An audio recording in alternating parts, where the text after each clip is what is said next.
Continuando en Sin Censura TV, vamos a hablar de educación sexual integral y también de ideología de género. Para eso hemos invitado, como siempre, a Adriana Rabagnani, que nos va a contar un poco y nos va a explayar sobre este tema. ¿Qué tal, Adriana? Buenas noches. ¿Cómo Hola, estás? Martín, buenas noches. Educación sexual integral que se da en los colegios. ¿Qué significa educación sexual integral? ¿Qué opinión tenés y qué significa primero? Bueno, Para que la primero gente que pueda todo es explicar. una política de Estado. Desde hace unos años se ha implementado este contenido como obligatorio en la mayoría de las escuelas de nivel primario, en el nivel secundario también, y es como el nombre lo dice, una mirada integrativa de lo que es la sexualidad. ¿Sí? Y esa palabra sexualidad, si bien es parte de nuestra constitución como seres humanos, pero también hay una mirada diferente, por ejemplo, en el compartir un contenido que quizás en una edad temprana los niños no puedan interpretar en toda su magnificencia, ¿no?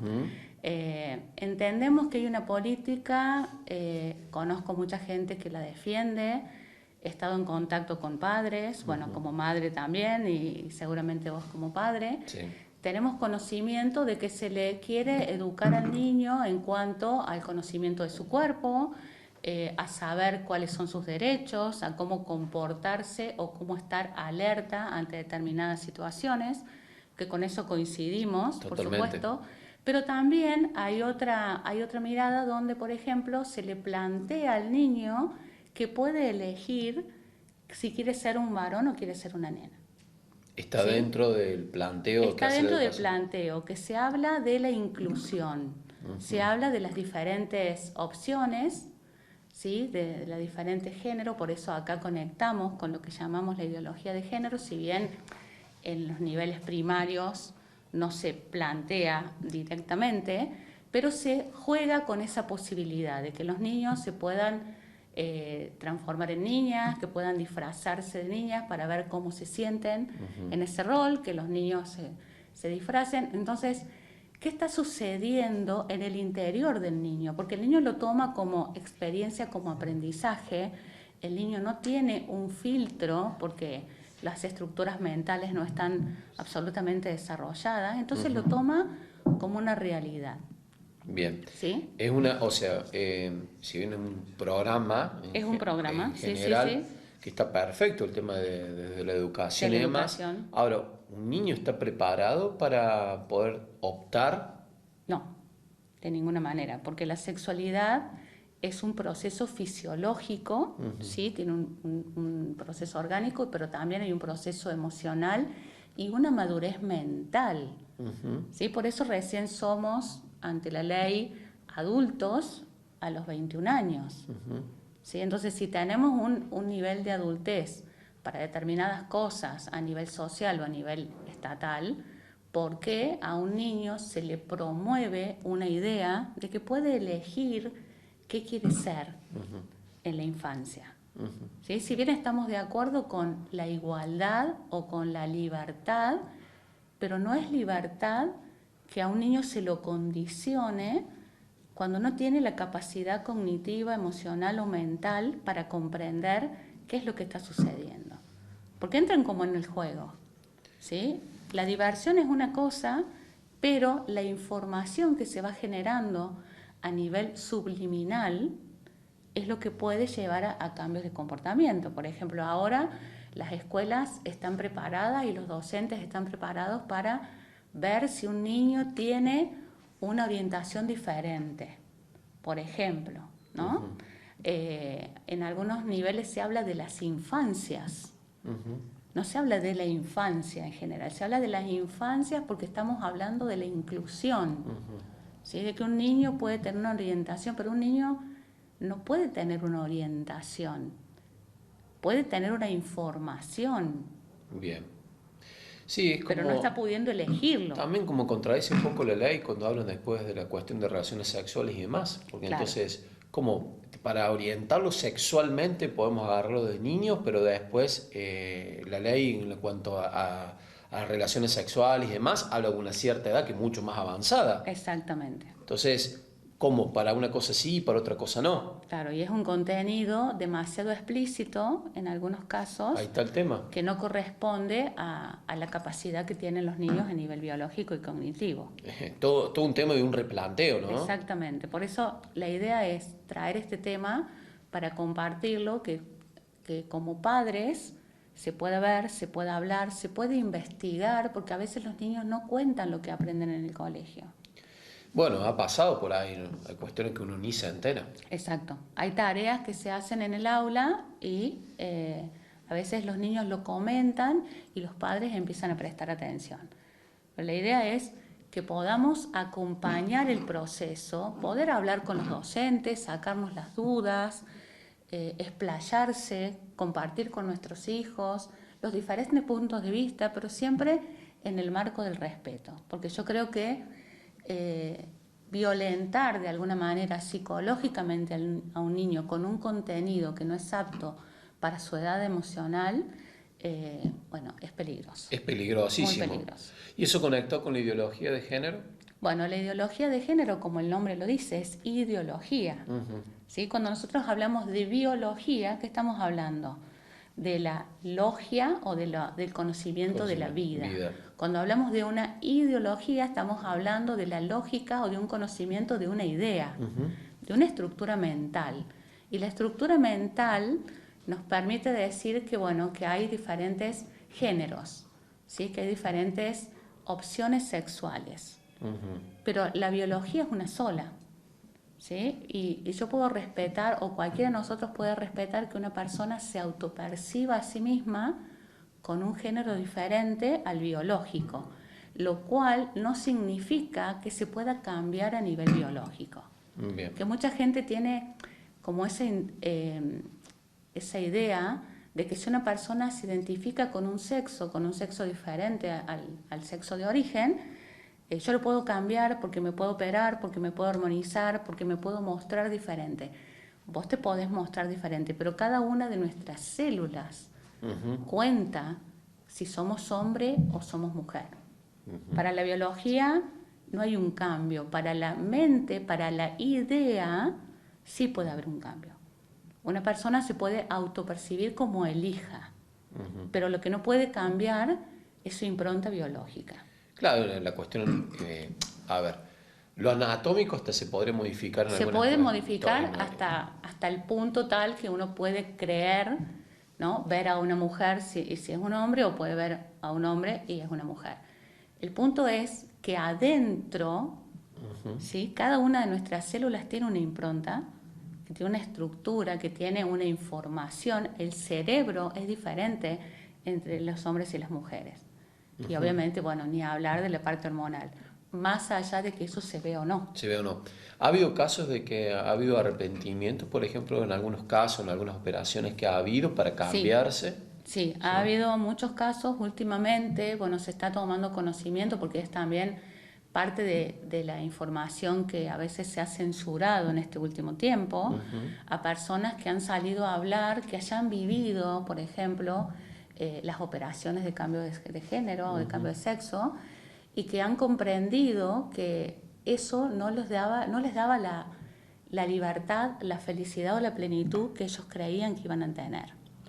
¿Sí? Y han vuelto a su sexo original, ¿sí? Porque han entendido que el sufrimiento interno no cambiaba después de este cambio de sexo. Por más que anatómicamente se hubiese modificado el sentir. El sentir no había cambiado. No había cambiado. Que es lo que mucha gente cree que va a lograr, por ejemplo, cuando se identifica con el nuevo sexo, se hormoniza, se opera o lo que sea. Pero en general cada vez hay más casos de que las personas están sufriendo y tratando de volver a su sexo original. Cuando hablamos de casos es porque está documentado. Está documentado. No es porque opinás por opinar, no. Sino porque todo lo que se trata en Sin Censura es porque está documentado. Eso también quiero aclarar. Estoy hablando de un caso que en este momento no recuerdo, pero bueno, vamos a ver si podemos subir la información. De el primer hombre transgénero de Estados Unidos, estamos hablando del año 70 y algo. Este hombre en la actualidad debe tener más de 80 años, donde él se hizo la operación porque tenía los medios y tenía todo a su disposición, Y después de un tiempo de que él empezó a entrar en depresión, después de mucho tiempo de vivir varios años con esta nueva identidad, él empezó a trabajar su dolor con un grupo de personas de una institución de Canadá, y ahí descubrieron cuál era el trauma que se le había generado en su niñez, que él a los 3 años había perdido a su mamá y que su inconsciente, en el afán de recuperar esa imagen femenina, lo había llevado a identificarse con una mujer porque era lo que él realmente estaba necesitando, que era su padre. Ajá. Una vez liberado el trauma, empezando a trabajar con el apoyo psicológico, por supuesto, de los médicos, él entiende la situación y vuelve a su sexo original. Sí, en este momento es uno de los mayores referentes de las personas que está haciendo, digamos, campañas para dar a conocer esta realidad. Es dar a conocer. Exactamente. Después cada uno puede pensar lo que quiera. Exacto. Hay un respeto absoluto. A ver, creo que es muy importante porque, por ejemplo, te puedo preguntar, ¿qué opinas sobre la perspectiva de género? Yo pienso que las personas adultas tienen la oportunidad de elegir como quieran ser ya. Lo que no, con lo que no estoy de acuerdo es que esa persona crea que porque cambia su perspectiva, cambia su biología. Y lo aclaro porque con muchos casos he hablado con las personas que te dicen, no, yo me autodefino mujer y por ende soy mujer. No, vos te autodefinís como vos quieras, pero tu sexo biológico no cambia. Que lo tengan claro, porque hay un desconocimiento de la biología detrás de la ideología. Por eso es una línea de pensamiento que muchas veces se puede llegar al fanatismo, y la persona cuando se fanatiza pierde la capacidad crítica. Bueno, ese es el tema, que pasamos de extremos a otros, ¿no? Exacto. Se respeta y se debe respetar todo lo que es diversidad absoluta. Absolutamente. ¿Sí? Cada uno es dueño de elegir lo que quiera, la orientación que quiera, hacer lo que quiera de su vida. El tema está cuando quieren imponer esa diferencia. Exacto. En todos los sentidos. A ver, así como vivíamos en la época de las cavernas, donde las mujeres, es mi opinión, ¿no? No tenían derecho absolutamente a nada, esa época retrógrada absoluta, Sí. donde uno realmente festeja. Bueno, en este programa siempre está lleno de mujeres, son siempre muy bienvenidas en todos los sentidos, con sus grandes aportes. El respeto a lo que es el feminismo en sí, porque el feminismo es la revalorización de lo que es la mujer, y en eso celebramos y demás, y justamente es terminar con un machismo absoluto de la imposibilidad de la mujer acceder a determinados derechos, que después vamos a hablar del derecho y del izquierdo también, que tenés una perspectiva también vos en cuanto a eso, que bueno, que es tu análisis. El tema está cuando pasamos de un extremo al otro, ¿no? Exacto. Ni el machismo absoluto que impide que las mujeres accedan, ni el feminismo a ultranza, el ultrafeminismo, porque los extremos hacen que de alguna manera lleguemos a los totalitarismos. Exacto. El fanatismo. El fanatismo. Y el fanatismo es la prohibición del otro.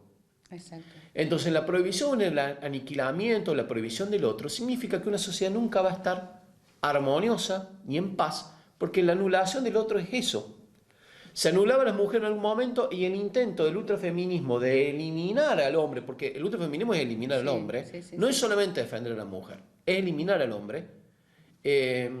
No me importa, es mi opinión, pero está claro en los casos y en las expresiones, como también el machista absoluto que quiere eliminar a la mujer hasta en la participación o en lo que fuera. Los ultras de un lado o del otro hace que la sociedad excluya. Y el excluir hace que, lamentablemente, vivamos en un sistema totalitario, intolerante, censurador de un lado y del otro. Exacto. Así como se logra conquistar lo que es diversidad, también en la diversidad hay que respetar al que opina diferente. Exacto, y creo que la libertad de expresión es una muestra de nuestra amplitud de conciencia y amplitud de mente. En la naturaleza no existe la batalla de los sexos. Eso es un invento. Es un invento. Es un invento, como siempre hablamos, de una determinada línea de pensamiento, de un sistema que uno de sus lemas más importantes es divide y vencerás. Claro. Si uno separa la mujer del hombre, está generando un caos social. Un caos social. ¿Sí? Que es un buen caldo de cultivo para la violencia, para el fanatismo, para el no escuchar, para la censura. Y eso no tiene nada que ver con libertad y no tiene nada que ver con derechos, porque los derechos no se adquieren. Los derechos son nuestros. Son nuestros. Alguien no tiene que venir a pelear por mis derechos. Yo lo tengo por el solo hecho de que soy un ser humano. Esto también va para los que conducen. La política de Estado debería ser igualitaria. Claro. Igualitaria. Es igualdad, no uno sobre el otro. Igualdad. Así Claro. como se pelea y se ha peleado por la reivindicación de los derechos de las mujeres, la diversidad, también del otro lado lo mismo. Debería haber una equidad, una igualdad para que justamente pase esto, que haya armonía, no que de uno o de un bando o del otro bando. Porque eso es lo que hace que la sociedad se termine agrietando. Exacto. Y bueno, y pasa lo que pasa, ¿no? Que no se pueda convivir, que no se pueda hablar. Pasa para los que conducen también, que cuando generen políticas generales. Se ha hablado acá de la creación de los polos también. Por ejemplo, el polo del hombre, si está el polo mujer, ¿por qué no el polo del hombre? Por ejemplo, El Ministerio de la Mujer. El Ministerio, ¿por qué? ¿Para qué necesitamos un ministerio de las mujeres? No lo necesitamos porque estamos incluidas. En definitiva, para vivir una sociedad en paz, en armonía, que nos podamos desarrollar, hay que respetar a todos. Exacto. A todos por igual. Esa es la conclusión. No excluir a nadie, ni por orientación sexual, ni por ser hombre, ni por ser mujer. Dar los derechos que sean para todos, porque los derechos ya están inherentes a todos, sin hacer ningún tipo de distinción. Solamente para ser políticamente correcto, por generar política de Estado, para ser políticamente correcto, porque eso depende del partido que gobierna también. Exacto. Y entender que, por ejemplo, identificarse por una orientación sexual no hace a la persona. No hace a la persona. No hace al ser humano. Yo no tengo por qué poner como carta de presentación mi orientación sexual. El ser humano se lo respeta por lo que es, se lo valora por lo que es. Y quien quiera ser, haga lo que quiera, tiene todo el derecho absoluto, siendo una persona, pero también respetando al otro. Por supuesto. Al que piensa diferente. De eso se trata. En democracia hay que respetar la opinión de todos. Así es. La opinión de todos. Y la igualdad ante la ley también. La igualdad ante la ley, que forma parte de lo que es una república y lo que es una democracia sin ningún tipo de distinciones. Hemos tocado un tema picante. Va a traer controversia seguramente porque... Ojalá que sí. Ojalá que sí, pero también tiene que haber tolerancia, por eso lo planteemos desde acá, de que abramos los ojos y tengamos en cuenta que tiene que haber igualdad, que tiene que haber paz, que tiene que haber armonía y respeto. Respeto, sin fanatismos. Exacto. Adriana, como siempre, un placer haberte tenido acá. Muchas con gracias. Otro tema más. Después vamos a hablar de la derecha y la izquierda de otro lugar. Dale, cuando quieras. Un placer haberte tenido. Continuamos en Sin Censura TV.